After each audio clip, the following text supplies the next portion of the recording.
Well, the sinking of the Edmund Fitzgerald hits home personally for some right here in our community. And today we're hearing from two men who at one time served on the Fitz. Steve Iwanek sat down with both sailors to hear their stories. Moved to Northwood. 62.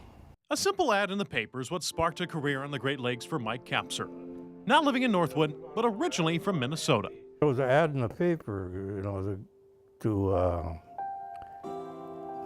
sail on the boats on the Great Lakes. So I went up to Duluth and I signed up. A Navy veteran who spent nearly 5 decades on the water.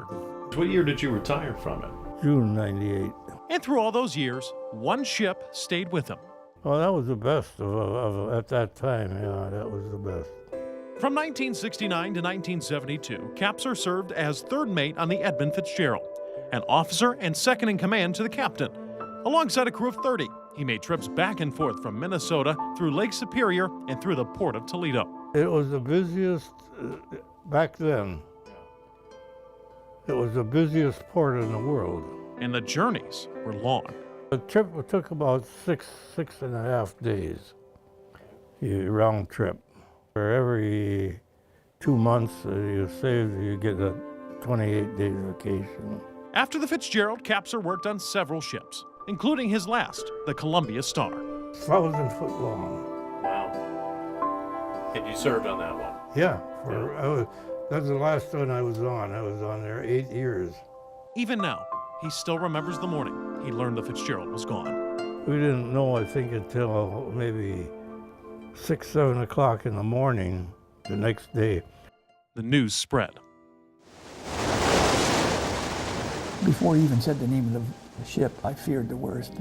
In the 60s, Tom Walton called the Edmund Fitzgerald home. This is the summer of 1963.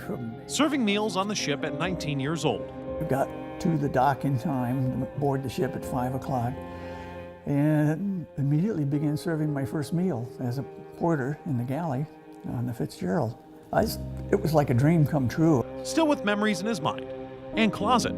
This is a towel actually off the Fitzgerald. Wow. With the name Steamer Edmund Fitzgerald stitched on the end. But one keepsake hits harder than the rest. This is a picture of my uncle who died.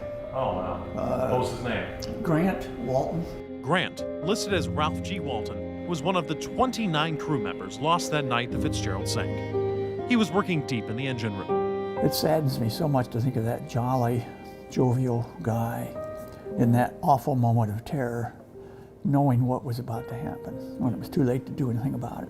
Now 50 years later, Walton is keeping their memory alive, speaking in schools and museums to share the story of the Fitzgerald and the men aboard it. It becomes, with each passing year, a little less important, I think, to the masses, but it will never be less important to those of us who went through the loss and so forth.